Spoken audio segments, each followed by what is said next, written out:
My name's Edison Kelly, and I'm speaking about a young man that I've known for a while and I'm extremely proud of, Kevin Brown.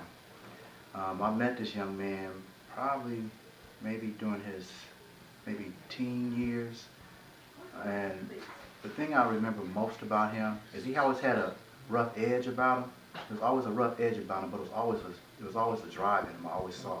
He was always like he was focused on something. That's one thing I always remember about him.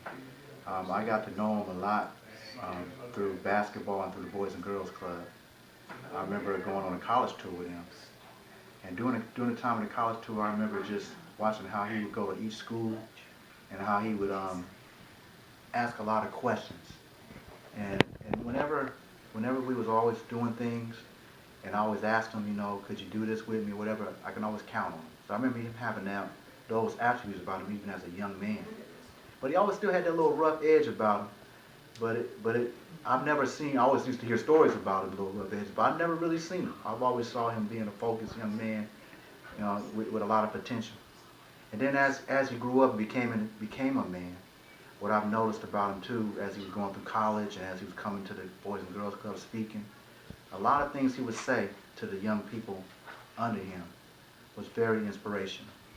I remember one time him telling me that he would learn one word a day in a dictionary.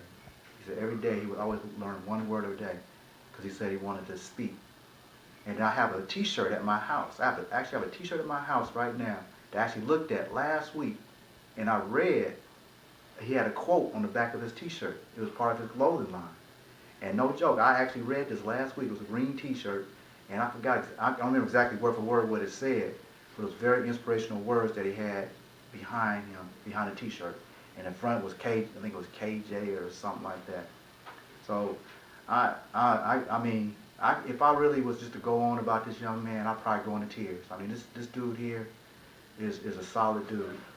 He's grown into a solid man, and he's it's not too many people I can say this about, that I would even say this about, but he's one of the few that I would say is a solid dude.